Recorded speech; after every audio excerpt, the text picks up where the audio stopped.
स्वागत है हमारे YouTube channel wifi success classes में। आज हम आपको इस वीडियो में कराएंगे बेंजोइक अम्ल के गुण। और पिछले वीडियो में आपने पढ़ा है बेंजोइक अम्ल को किस प्रकार से बनाते हैं और इसको बनाने की क्या क्या विधियां हैं। भौतिक एवं प्रयोगशाला एवं औद्योगिक विधियों में किस प्रकार से बेंजोइक अम्ल को बनाया जाता है। तो बेंजोइक अम्ल की कई विधियां थी जो आपको पिछले वीडियो में हमने बताया है। यदि आपने देखा नहीं है तो पिछले वीडियो में जाएं और बेंजोइक अम्ल के बनाने की विधियां, क्योंकि ये सभी क्या है एरोमेटिक कार्बोक्सिलिक अम्ल है, तो इनमें बेंजोइक अम्ल ही मोस्ट इंपॉर्टेंट टॉपिक है। इसके बाद में एक और आ जाता है सैलिसिलिक अम्ल। लेकिन सबसे पहले हम बेंजोइक अम्ल को कंप्लीट कर लें A to Z तक कि इसमें क्या क्या हो सकता है। पहले हमने बेंजोइक अम्ल को बनाया है। अब बेंजोइक अम्ल के भौतिक एवं रासायनिक गुण क्या होते हैं। भौतिक गुण का मतलब है कि बेंजोइक अम्ल दिखता कैसा है, बेंजोइक अम्ल कितना गर्म होता है, कैसा होता है, कितने पे उसका ठंडा हो जाता है, कितने किसमें सोल्यूबल होता है, किसमें इनसोल्यूबल होता है, यानी कि विलय होता है, नहीं विलय होता है। तो इन बातों को लेकर चर्चा करेंगे बेंजोइक अम्ल के भौतिक गुणों के बारे में। फिर बेंजोइक अम्ल से क्या क्या बनाया जा सकता है, यानी कि रासायनिक गुण। और रासायनिक गुण ऐसे होते हैं जो पुनः लौटकर अपनी स्थिति में नहीं आते हैं, जिन्हें कहते हैं केमिकल चेंज यानी रासायनिक परिवर्तन। तो चलिए चलते हैं हम अपने टॉपिक पर बेंजोइक अम्ल के गुण, जिसका पहला गुण होता है भौतिक गुण यानी फिजिकल प्रॉपर्टीज। तो फिजिकल प्रॉपर्टीज के बारे में जानेंगे। पहला यह है एक सफेद क्रिस्टलीय ठोस है। यह पहला हो गया गुण कि बेंजोइक अम्ल जो है एक सफेद क्रिस्टलीय ठोस है। यदि बेंजोइक अम्ल शुद्ध है तो वो सफेद क्रिस्टलीय ठोस होगा। दूसरा होगा C6H5 COOH यानी कि बेंजोइक अम्ल ठंडे जल में कम विलय परंतु गर्म जल ईथर एल्कोहल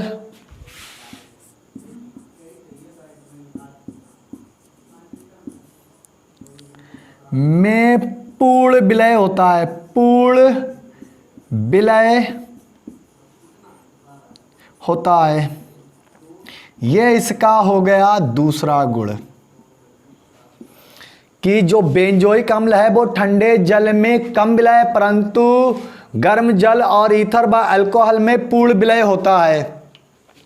नंबर 3, इसमें ऊर्ध्वपातन, जैसे कपूर में ऊर्ध्वपातन क्रिया होती है। कपूर को जब हम जलाते हैं तो सिर्फ धुआं यानी कि वाष्प निकलती है, कोई आग नहीं लगती उसमें या ज्वाला के रूप में जले, ऐसा कभी नहीं होता है। कपूर को आप जलाकर देखें तो समझ लीजिए आपने बेंजोइक अम्ल को जलाकर देख लिया। इसमें ऊर्ध्वपातन की क्रिया होती है।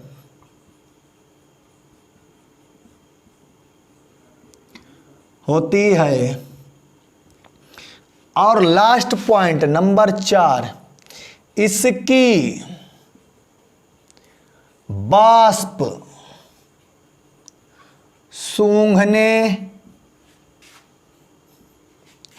पर खांसी और छींकें आती हैं।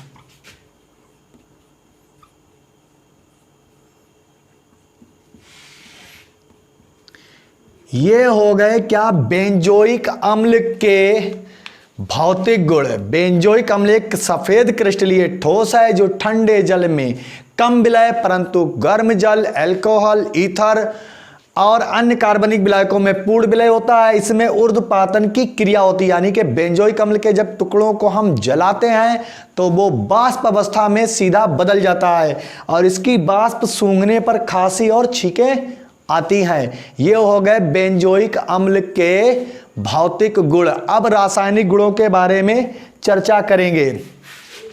और बेंजोइक अम्ल के बारे में आपको हम बता दें कि बेंजोइक अम्ल घोड़े के गोबर में आने वाली स्मेल में भी पाया जाता है। जो घोड़े की लीद होती है यानी कि उसकी पोटी होती है, उसमें आने वाली स्मेल में भी बेंजोइक अम्ल पाया जाता है। बेंजोइक अम्ल एक ऐसा पदार्थ है जो कई पदार्थों में, कई चीज़ों में पाया जाता है। अब इसके बाद में आ जाते हैं रासायनिक गुण। नंबर 2, रासायनिक गुण यानी के केमिकल प्रॉपर्टीज।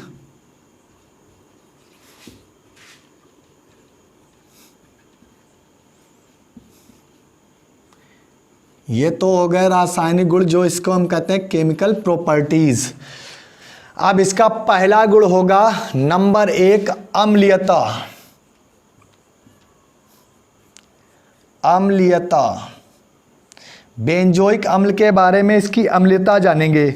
तो बेंजोइक अम्ल का फार्मूला होता है C6H5COOH। और ये अम्ल है तो ये एक मोनोबेसिक, मतलब इसमें एक बेस यानी एक क्षार अणु होता है जिसे हम कहते हैं हाइड्रोजन आयन। तो ये C6H5COO पर माइनस और हाइड्रोजन आयन पृथक हो जाता है। इसका नाम है बेंजोएट। इसका नाम है बेंजोएट, बेंजोएट आयन। और इधर वाले को आप जानते हैं ये हाइड्रोजन आयन है, ये H2O है। जब बेंजोइक अम्ल को जल में घोलते हैं तो वह एक हाइड्रोजन आयन का त्याग करता है, यानी कि वो एक अम्ल है। इसका पीएच मान 7 से कम होता है। यह नीले लिटमस पेपर को लाल कर देता है। बेंजोइक अम्ल एक मोनोबेसिक होता है और इसमें कई प्रकार की अपक्रियाएं होती हैं जो हाइड्रोजन आयन के त्यागने पर होती है। तो यहां पर सबसे पहले इसके बाद में हेडिंग पड़ेगी सक्रिय धातु से अपक्रिया।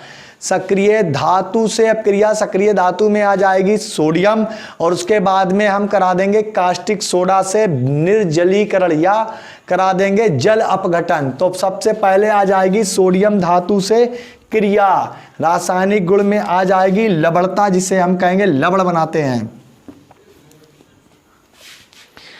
तो इसमें आ जाएगी दूसरी हेडिंग सक्रिय धातु से क्रिया। जो सक्रिय धातु होगी वे सोडियम, पोटेशियम, मैग्नीशियम, कैल्शियम। कोष्टक में लिखेंगे लवण का निर्माण, लवण का बनना, ये है इसका। जब सक्रिय धातुओं से बेंजोइक अम्ल क्रिया करेगा तो हाइड्रोजन आयन मुक्त होगा। तो यहां पर लिखेंगे सबसे पहले, तो यहां पर C6H5COOH और किससे अपक्रिया कराई जाएगी? सोडियम धातु से गर्म कर देंगे। जब भी सक्रिय धातु, जैसे हमने एसिटिक अम्ल में कराया था, सक्रिय धातु किसी भी अम्ल से अपक्रिया करती हैं तो वो हाइड्रोजन गैस को मुक्त करती हैं और उसी के स्थान पर जुड़कर उसका लवण बना देती हैं। तो यहाँ पर ये हाइड्रोजन मुक्त होगी, लेकिन सिंगल हाइड्रोजन का कोई काम नहीं है। तो 2 हाइड्रोजन के लिए हम 2 का मल्टीप्लाई कर देंगे संपूर्ण यौगिक में। जब संपूर्ण में करेंगे तो ये भी 2 हाइड्रोजन हो जाएंगे, तो ये मुक्त हो जाएगी H2 मुक्त हो गई। तो ये सोडियम धातु यहीं पर लग जाएगी, तो ये बन जाएगा C6H5COONA। और यहाँ पर चूंकि 2 हैं तो 2 का मल्टीप्लाई आगे कर देंगे और इस सोडियम को भी 2 कर लेंगे क्योंकि 2 की आवश्यकता होगी। इसका नाम है सोडियम। और ये हमने बताया था कि इतना कंपाउंड बेंजोएट है तो इसको बोलेंगे बेंजोएट, सोडियम बेंजोएट बनता है। अब हम कराएंगे नंबर 3 अपक्रिया कास्टिक सोडा से अपक्रिया।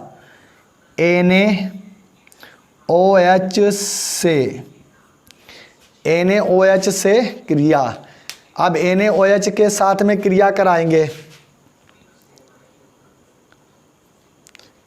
NaOH नहीं, 3-4 ले लेते हैं, इसको मिटा देते हैं पहले। 3-4 यौगिकों से अब क्रिया कराएंगे। लवण का बनना तो आई, तो यहाँ पर सक्रिय धातु से हो गई। अब 2-3 और कराते हैं। हेडिंग में कुछ लंबा चेंज लाते हैं। नंबर 3 NaOH, NaHCO3, Na2CO3 से क्रिया। और इसमें भी लिखेंगे लवण का निर्माण। लवण का निर्माण,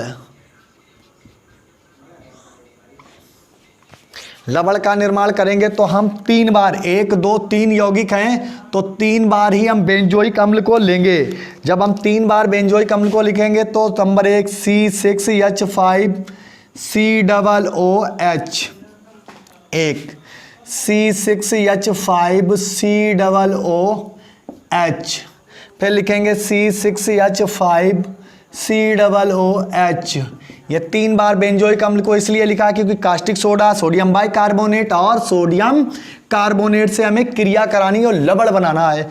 तो यहां पर हम कर देंगे NaOH और उसके बाद में यहां पर कर देंगे NaHCO3। ये हो गया। Number 3 Na2CO3। इनके साथ में जब क्रिया कराएंगे केवल हमें क्या करना है, कंपाउंडों को गर्म कर देना है। जब हम बेंजोइक अम्ल में कास्टिक सोडा या सोडियम बाइकार्बोनेट या कार्बोनेट को मिलाकर गर्म करते हैं तो जल अपघटन होता है। क्या होता है? जल, H2O निकल जाता है। इसी सोडियम को यहीं पर जोड़ देते हैं तो बन जाएगा C6H5COO Na, सोडियम बेंजोएट, और क्या निकल जाएगा? H2O पृथक हो जाएगा। ये हो गया। उसके बाद में क्या करेंगे, इसका एक H यहाँ से, एक सोडियम बाइकार्बोनेट से, और ये कार्बन की ऑक्सीजन, कार्बोनेट की ऑक्सीजन, H2O बन जाएगा। ये भी H2O। जब इसकी एक ऑक्सीजन छीन ली गई है तो यहाँ पर CO2 बन जाएगा और कार्बन डाइऑक्साइड मुक्त हो जाएगी। अब यहाँ से पूरा CO3 गायब हो गया क्योंकि एक ऑक्सीजन चली गई है हाइड्रोजन के साथ जो जल का निर्माण किया और कार्बन डाइऑक्साइड।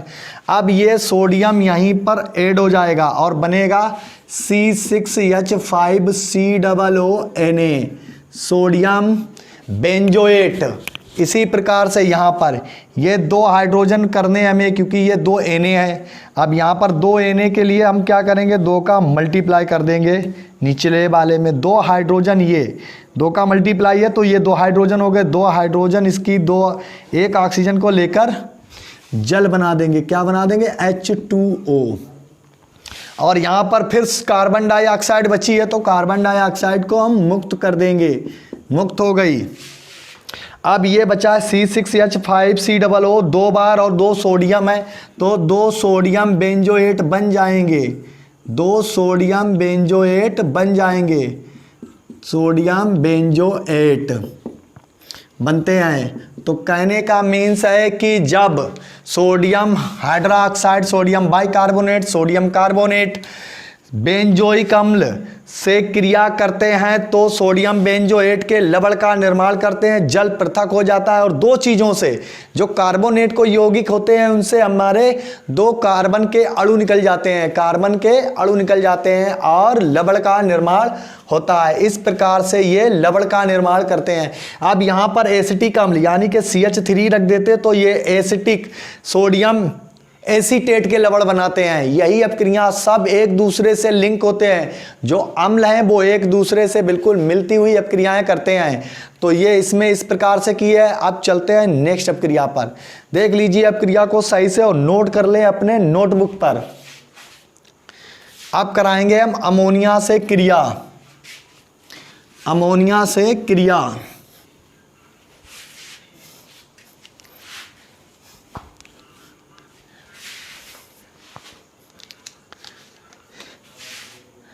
नंबर 1 2 3 4, कौन सा नंबर होगा इसका? 1 2 3, चौथा नंबर होगा ये, चौथा नंबर होगा। तो इसे बोलेंगे NH3, अमोनिया से क्रिया।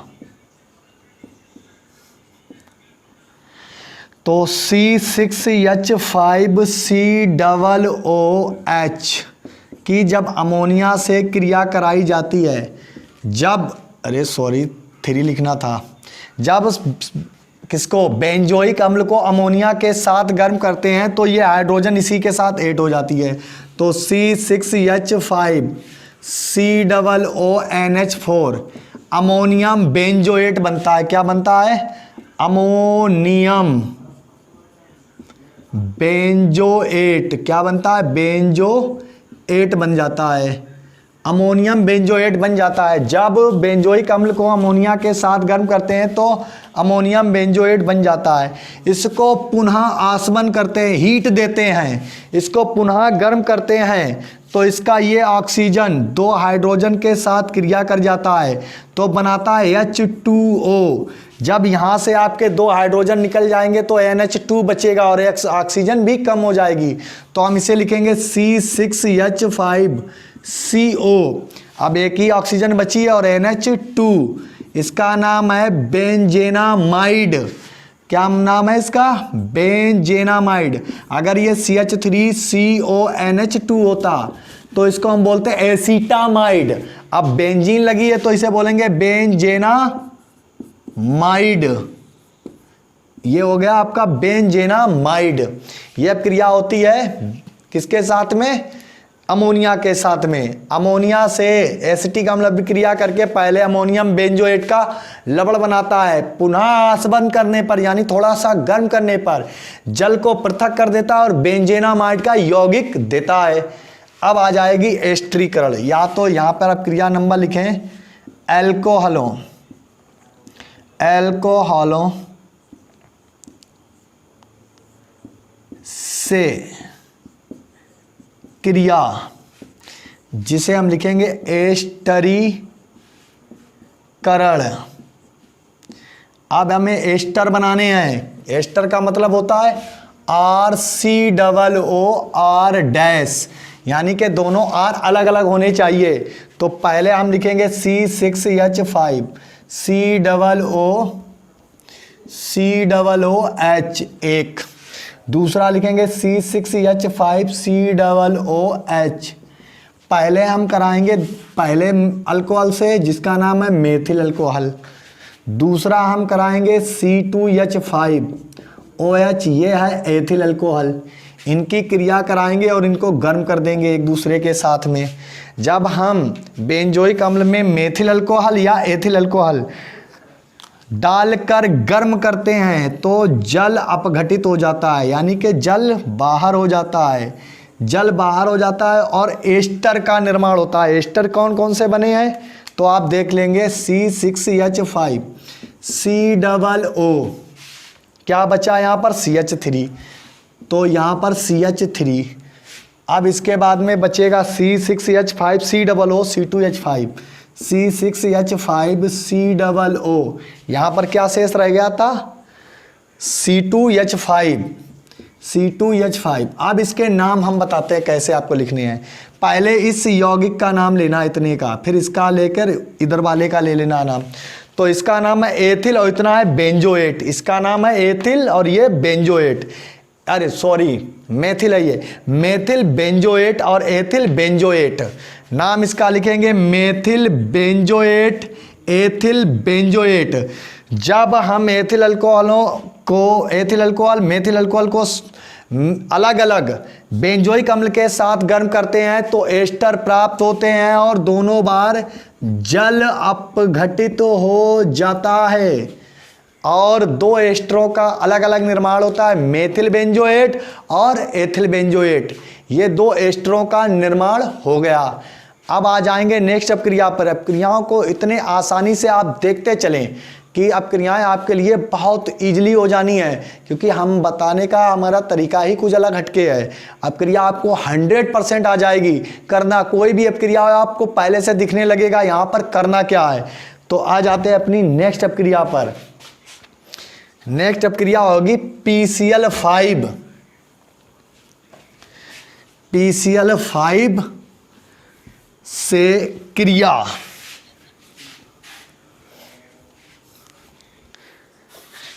अपक्रिया नंबर 6 PCl5 से अभिक्रिया या क्रिया कराओ। C6H5 थोड़ा बड़ा लिखते हैं, अकेली अपक्रिया है। COOH PCl5 यानी कि 5 क्लोराइड लगे हैं, इसको गर्म कर देना है। जब हम इसको PCl5 के साथ गर्म करेंगे तो धीरे धीरे निकालेंगे, धीरे धीरे। इसका एक H लेकर यहाँ से एक हाइड्रोजन निकाल देंगे, निकल गया आपका एक हाइड्रोजन।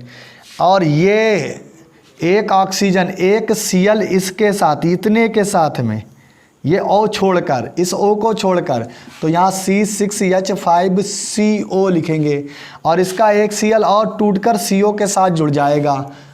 तो इसे क्या बोलते हैं? Benzoyl chloride. Benzoyl chloride.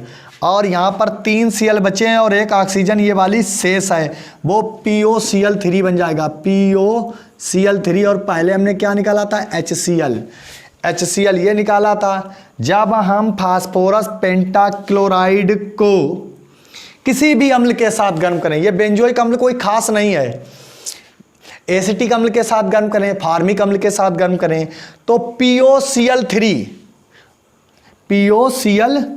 और HCl 100% बाहर होगा। ये दोनों यौगिक जरूर बनेंगे। और यहाँ पर जैसे अगर यहाँ पर CH एसिटिक अम्ल होता तो एस्टिल क्लोराइड बन जाता, ये CH3COCl।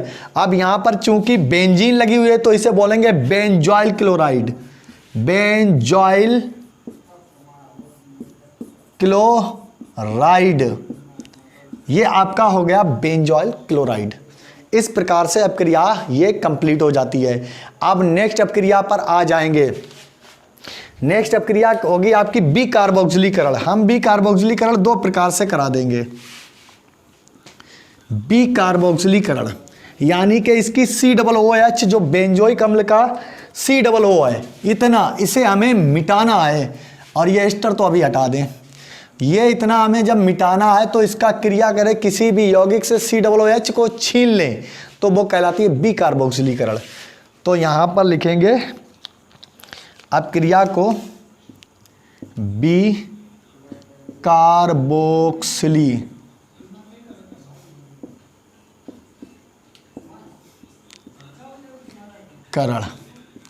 बी कार्बोक्सिलीकरण कराएंगे तो पहले हम क्या करेंगे? C6H5 COOH। जब भी बी कार्बोक्सिलीकरण की बात आ जाए तो समझ लीजिए आपकी इस कंपाउंड से दुश्मनी हो गई, इसको आपको मिटाना ही है। बी कार्बोक्सिलीकरण करेंगे कैल्शियम ऑक्साइड की उपस्थिति में।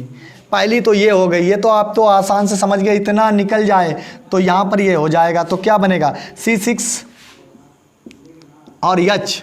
जब ये कार्बन डाइऑक्साइड मुक्त हो जाएगी, ये हाइड्रोजन इसी से चिपक जाएगा तो ये बन जाएगी बेंजीन। क्या बन गई? बेंजीन। जब बेंजोइक अम्ल का बी कार्बोक्सिलीकरण कैल्शियम ऑक्साइड की प्रेजेंस में कराते हैं तो बेंजीन प्राप्त होती है और कार्बन डाइऑक्साइड मुक्त हो जाती है। ये हो गया। अब इसके बाद में दूसरा आ जाएगा दूसरे तरीके से। अब हम कास्टिक सोडा से कराएंगे COOH, यहाँ पर NaOH, यहाँ पर हमें कराना है बी कार्बोक्सिलीकरण। तो बी कार्बोक्सिलीकरण इसकी प्रेजेंस में कराएंगे, बनेगी तो बेंजीन, लेकिन एक यौगिक ये देख लीजिए क्या बन रहा है। आप ऐसे ही करने लगेंगे जैसे हमने ये कोष्टक में बंद कर दिया है तो आपको भी दिखने लगेगा। तो यहाँ पर ये इस COO, बस आप सीखते रहे हमारे साथ में। तो यहाँ पर ये COO क्या हो जाएगा? COO है तो ये 3 हो जाएगा। तो इसे लिखेंगे CO3, क्योंकि 2 ये थे, एक ऑक्सीजन, ये Na है तो Na लिख दो। और इसके साथ में क्या बंद किया गया? H, तो सोडियम बाई कार्बोनेट बन गया। शेष क्या बचा? यहाँ पर बचा C6H5। ये हाइड्रोजन उठकर कहाँ जाएगा? यहाँ पर। कहाँ आ जाएगा, बेंजीन के पास में जो आधी रह गई थी, तो ये बन जाएगा C6H6 बेंजीन। जब हम बेंजोइक अम्ल का बिकार्बोक्सिलीकरण यानी कि कार्बन डाइऑक्साइड को निकालें, चाहे वो किसी यौगिक के साथ में क्यों ना चली जाए, यहाँ भी कार्बन डाइऑक्साइड गई है यहाँ से, लेकिन वो किसी यौगिक के साथ चली गई तो क्या हुआ, कार्बन डाइऑक्साइड निकाल देनी है। तो यहाँ पर क्या हुआ, C6H5 C6H6 बना और यहाँ भी C6H6 बना। जब भी कार्बोक्सिलीकरण बेंजोइक अम्ल का करते हैं कैल्शियम ऑक्साइड की उपस्थिति में, तब भी बेंजीन मुक्त बनती है और कार्बन डाइऑक्साइड मुक्त हो जाती है। सोडियम हाइड्रोक्साइड से करते हैं तब बेंजीन बनती है, लेकिन सोडियम बाइकार्बोनेट एक यौगिक और बन जाता है। अब आ जाएंगे नेक्स्ट अपक्रिया पर। नेक्स्ट अपक्रिया आपके लिए हम कराएंगे कैल्शियम लवणों का। अब ये सोडियम बेंजोएट के कैल्शियम लवण होंगे। अब सोडियम लवणों के लवण बनाएंगे हम कैल्शियम बेंजोएट के, तो कई यौगिक बना सकते हैं इससे। अब यहां पर लिखेंगे नंबर 7 नहीं 8 होगा, 7 तो नंबर ही नहीं दिया था बिकार्बोक्सिलीकरण का, तो यहां पर लिखेंगे कैल्शियम लवणों का शुष्क आसवन होना किसके चाहिए, कैल्शियम लवण बेंजोइक अम्ल के ही। तो बेंजोइक अम्ल का पहले एक ले लें C6H5 COO C6H5 COOCA calcium oxide, ये एक हो गया। एक और लिख सकते हैं, यहाँ पर एक अपक्रिया और है C6H5 COO। So calcium benzoate को कैल्शियम फॉर्मेट के साथ गर्म कर दें। ये कैल्शियम बेंजोएट एक, इसको कैल्शियम फॉर्मेट COOHCOO को कैल्शियम के साथ में जोड़ दें। ये 2 अपक्रियाएं। एक और हो सकती है, यहाँ पर एसीटेट और हो जाएगा। तो अभी एसीटामाइड के लिए हम दूसरी बनाएंगे, पहले हम यहाँ पर देख लेंगे। पहले जब नंबर 1 अपक्रिया, ध्यान दीजिए ये नंबर 1 अपक्रिया लिखी है, नंबर 2 जब अकेला कैल्शियम बेंजोएट को हम शुष्क आसवन कराते हैं तो ये कैल्शियम कार्बोनेट पृथक हो जाता है। क्या लिखा है यहाँ पर CaCO3 कैल्शियम कार्बोनेट निकल गया, बचा क्या C6H5CO। अब लिखेंगे आप C6H5CO। यहाँ क्या शेष बचा, यही इस CO से बेंजीन जो शेष बची है वो यहीं जुड़ जाएगी। अब आप इसका नाम जान चुके होंगे, ये यौगिक हम आपको पढ़ा चुके हैं, ये यौगिक पढ़ा चुके हैं जिसे कहते हैं बेंजोफिनोन। क्या बोलते हैं, बेंजोफिनोन। जब हम कैल्शियम अकेले, मतलब अकेले कैल्शियम बेंजोएट को शुष्क आसवित करते हैं तो बेंजोफिनोन बनता है, बेंजोफिनोन बनता है, बेंजोफिनोन बन गया। लेकिन जब कैल्शियम बेंजोएट को कैल्शियम फॉर्मेट, ये क्या है, फॉर्मिक अम्ल का है, कई बार आपको लिख के बताया है, कैल्शियम बेंजोएट को कैल्शियम फॉर्मेट के साथ में गर्म करते हैं तो क्या क्या पृथक हो जाता है, देख लीजिए। एक कैल्शियम कार्बोनेट, यहां पर एक ये कैल्शियम कार्बोनेट, 2 कैल्शियम कार्बोनेट के अणु मिल गए और ये हाइड्रोजन अगर यहाँ पर जुड़ जाए तो C6H5CHO यानी कि बनेगा C6H5CO है, और एक हाइड्रोजन इससे जुड़ जाएगा तो ये हो जाएगा CHO यानी कि बेंजल डिहाइड। क्या बन गया आपका, बेंजल डिहाइड। बड़ा नॉर्मल होती है अपक्रियाएं, बस आपको सीखनी होती हैं। और ये देख लीजिए पूरा CHO ही जुड़ जाएगा, तो ये बेंजीन और ये एल्डिहाइड, तो ये क्या हो जाएगा, बेंजल डिहाइड। 2 हो गए, 2 का मल्टीप्लाई कर दिए। अब ये कैल्शियम कार्बोनेट एक और ये, तो यहाँ लिख देंगे 2CaCO3, ये बन गया बेंजल डिहाइड। नाम लिख दें इसका, बेंजल डिहाइड। ये बेंजल डिहाइड बन गया ये। अब एक और बना सकते हैं, एसीटोफिनोन। उसको भी बता दें। आपकी तीसरी अपक्रिया कैल्शियम लवण से एसीटोफिनोन कैसे बनता है। याद रखें, जितना आप नोट करते चलेंगे उतना ही आपके लिए बेनिफिट होगा और आप सबसे आगे होंगे। नंबर 3, अपक्रियाओं का भूत उतार देंगे कि बहुत डर लगता है अपक्रियाएं। तो यहाँ C6H5COO C6H5COO ये 2 बार इसलिए लिखते हैं कि कैल्शियम की बैलेंसी 2 होती है, 2 ही लिखने पर कैल्शियम पूर्ण होगा। अगर एक को मिटा दें तो कैल्शियम का लवण नहीं बनेगा। और इसे हम करेंगे कैल्शियम एसीटेट के साथ। पहले फॉर्मेट था, अब एसीटेट ले लेंगे। सेम अपक्रिया कर देंगे जैसी हमने कैल्शियम फॉर्मेट के साथ कैल्शियम बेंजोएट की थी।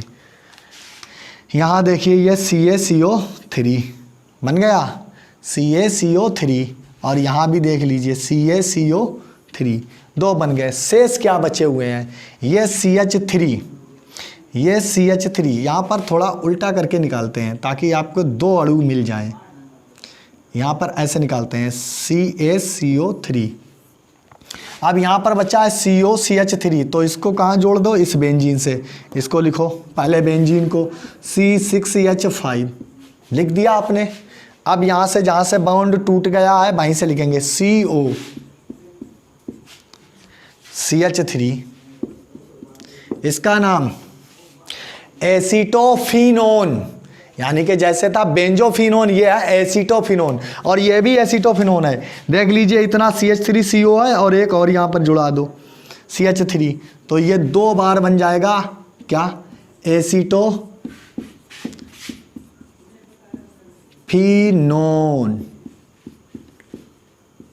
पहले वो क्या था, बेंजोफिनोन, और 2 अणु किसके निकल जाएंगे, प्लस 2CaCO3, कैल्शियम कार्बोनेट आपका पृथक हो जाएगा। यह कैल्शियम लवणों का शुष्क आसवन था। अब इसमें रह जाएगा एनहाइड्राइड, यानी कि निर्जलीकरण। अब हमें करना होगा निर्जलीकरण। अब क्रिया नंबर 9 आ जाएगी, निर्जलीकरण।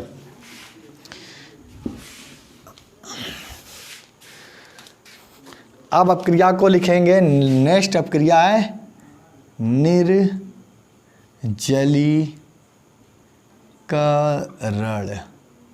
Dehydration, C6H5COOH।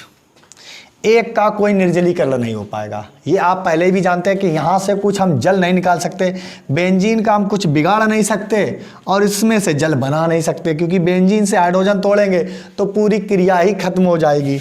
तो हम 2 बार ले लेंगे बेंजीन के अणुओं को, और ये अपक्रिया हमेशा होती है H2SO4 की उपस्थिति में।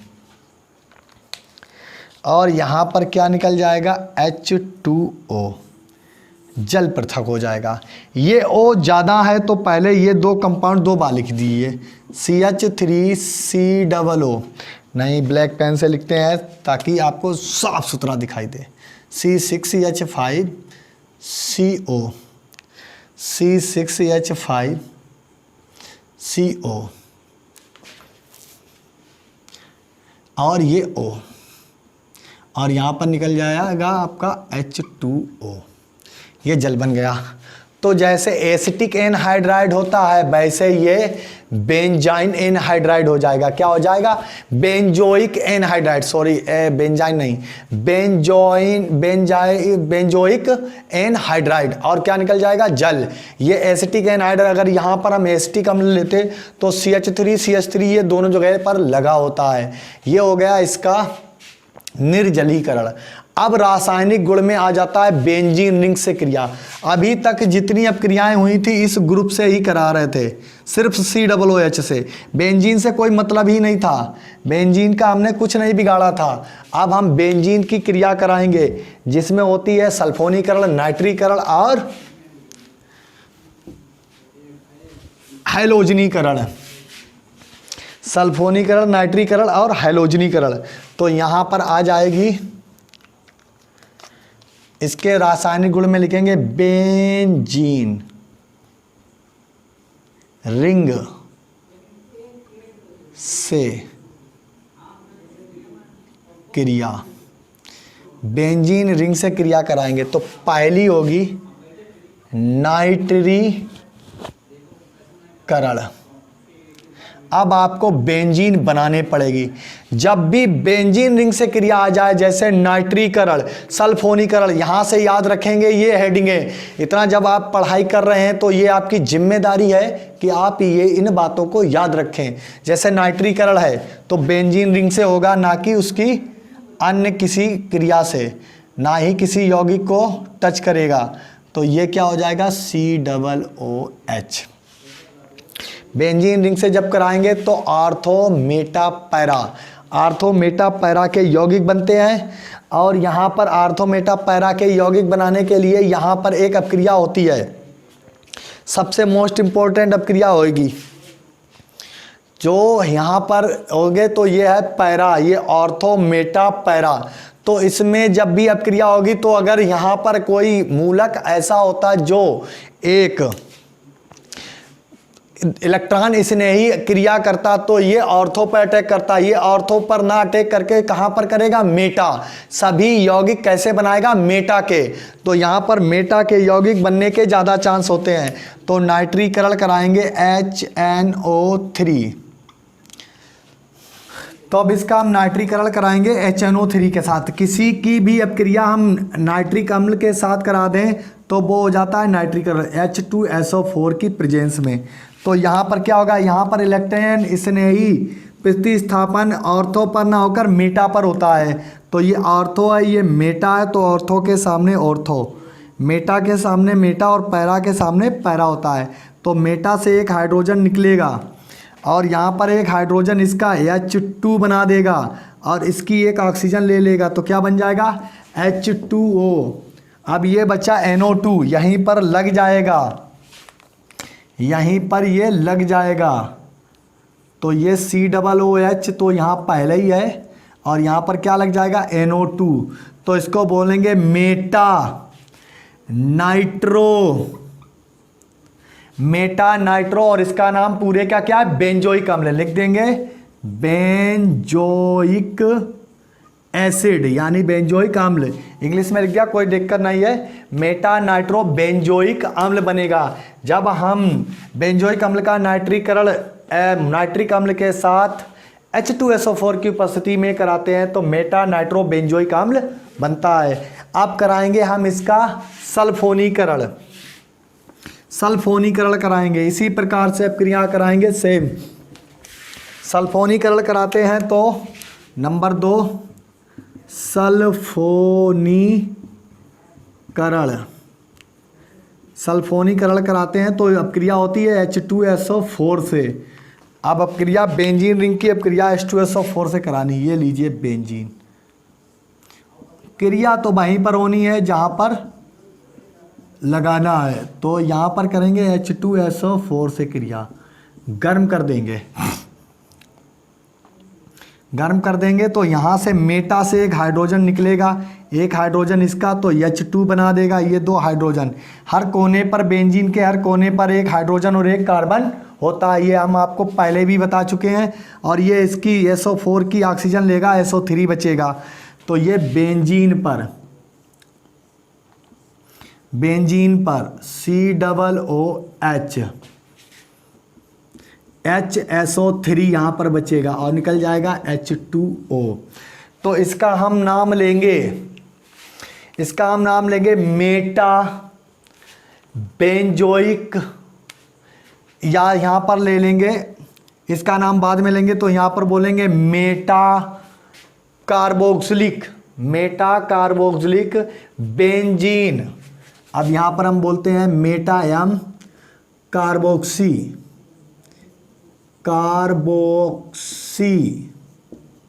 Meta carboxy benzene. इसका नाम अजीब हो जाता है क्योंकि ये ज़्यादा पावरफुल अम्ल है और तो इसका नाम सफिक्स में लिखा जाएगा। अगर हम इसका नाम पहले लिख दें तो इसका नाम मान्य नहीं होगा। तो मेटा कार्बोक्सी इसका नाम पहले बोल दिया और ये मेटा इंडिकेट सिर्फ इसी को कर रहा है, इसी को इंडिकेट कर रहा है, ना कि इसको मेटा कार्बोक्सी बोला जा रहा है इसके लिए, लेकिन इंडिकेट करेगा सल्फोनिक अम्ल के लिए। मेटा कार्बोक्सी बेंजीन सल्फोनिक अम्ल। अब ये नाम हो गया मेटा कार्बोक्सी बेंजीन सल्फोनिक अम्ल, सल्फोनीकरण। जब हम बेंजोइक अम्ल का सल्फोनीकरण H2SO4 के साथ कराते हैं तो मेटा कार्बोक्सी बेंजीन सल्फोनिक अम्ल बनता है और जल पृथक हो जाता है। अब हैलोजनीकरण कराएंगे। हैलोजनीकरण ये हो गई आपकी अपक्रिया। अब लास्ट अपक्रिया है इसकी हैलोजनीकरण।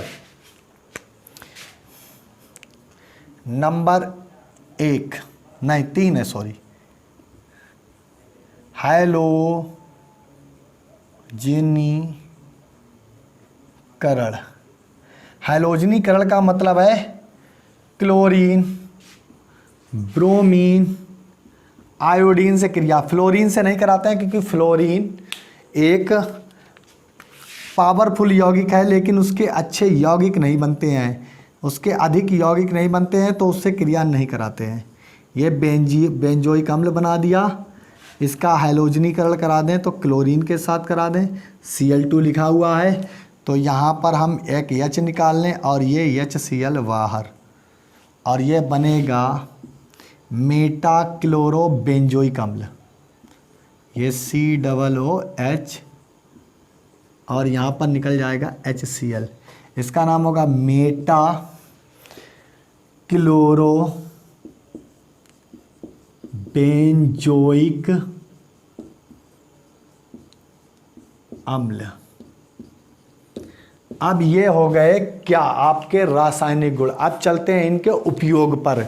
उपयोग इसके 2-3 बता देते हैं, बहुत मोस्ट इम्पॉर्टेंट उपयोग है इसीलिए आपको बता रहे हैं उपयोग, नहीं तो टॉपिक को एंड कर देते। लेकिन उपयोग पूछे जाते हैं कभी कभी, इसका उपयोग क्या होता है, इसके उपयोग भी लिखिए। तो उपयोग के चक्कर में आपके लिए पहले हेडिंग डालेंगे उपयोग,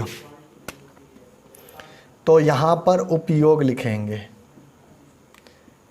इसका एक सबसे बड़ा इम्पोर्टेंट होता है लवण C6H5COOM, सोडियम बेंजोएट। इसका नाम है सोडियम बेंजोएट। का उपयोग अचार, मुरब्बे में किया जाता है। सोडियम बेंजोएट डाला जाता है जब अचार और मुरब्बे रखे जाते हैं तो सोडियम बेंजोएट का उपयोग किया जाता है। इसका उपयोग अचार मुरब्बे में किया जाता है।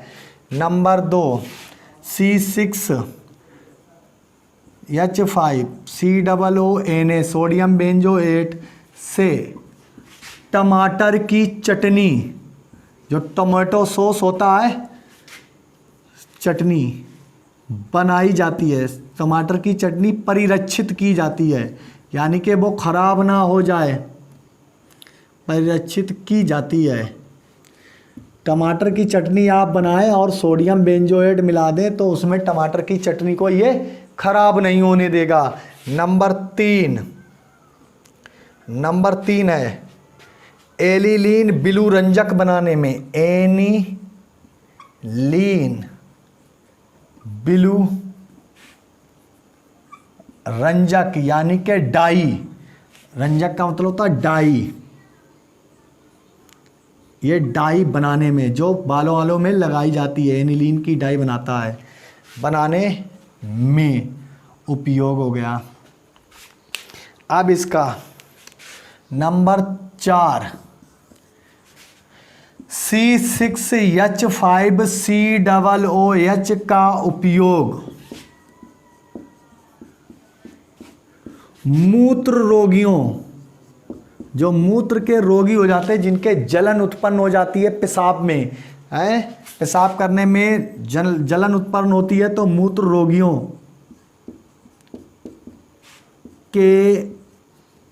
की औषधि बनाने में, औषधि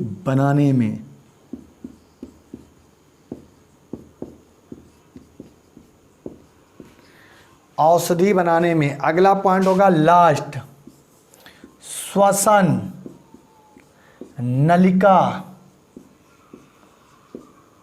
का संक्रमण यानी कि आपकी श्वसन नलिका, ये जो अपनी आहार नाल है, यदि इसमें कोई संक्रमण उत्पन्न हो जाए, अचानक कोई भी ऐसी चीज़ आ जाए जिससे आपके गले में खराश उत्पन्न हो जाए, सांस लेने में तकलीफ हो जाए, तो इसका संक्रमण नष्ट करने में उपयोग किया जाता है, नष्ट करने में। अब ये इसके हो गए क्या उपयोग। अब इसके बाद में आ जाते हैं परीक्षण। परीक्षण में आप पहला परीक्षण जान लेंगे। बेंजोइक अम्ल का अगर नीले लिटमस पेपर पर डालेंगे तो वो लाल रंग का हो जाएगा, ये पहला परीक्षण है। यदि बेंजोइक अम्ल में सोडियम बाइकार्बोनेट NaHCO3 मिलाएंगे तो इसमें बुदबुदाहट, कैसी बुदबुदाहट के रूप में CO2 मुक्त होगी। ये हो गया। यदि अगला 2 पॉइंट हो गए कि पहले यदि बेंजोइक अम्ल को किसी नीले लिटमस पेपर पर डालेंगे तो वो क्या कर देगा, उसको लाल कर देगा। और यदि बेंजोइक अम्ल में सोडियम बाइकार्बोनेट डालेंगे तो बुदबुदाहट के रूप में कार्बन डाइऑक्साइड मुक्त होगी, तो बेंजोइक अम्ल पक्का है। उसके बाद में अगर बेंजोइक अम्ल में फेरिक क्लोराइड FeCl3 मिलाएंगे तो विलयन का रंग लाल हो जाएगा। ये बेंजोइक अम्ल के परीक्षण हैं। अब ये टॉपिक आपका पूर्ण रूप से फिनिश हो गया है। अब इस टॉपिक में केवल एक चीज़ बची है, वो है सैलिसिलिक अम्ल। उसके बाद में ये 12वां चैप्टर पूरा कंप्लीट हो जाएगा, जो एक आपके लिए बड़ा सा चैप्टर था।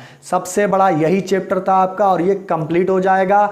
यदि मेरा वीडियो आपने पूरा देखा है और पसंद किया है तो लाइक करिए और सब्सक्राइब करिए चैनल को। पढ़ते रहिए, मुस्कुराते रहिए। धन्यवाद।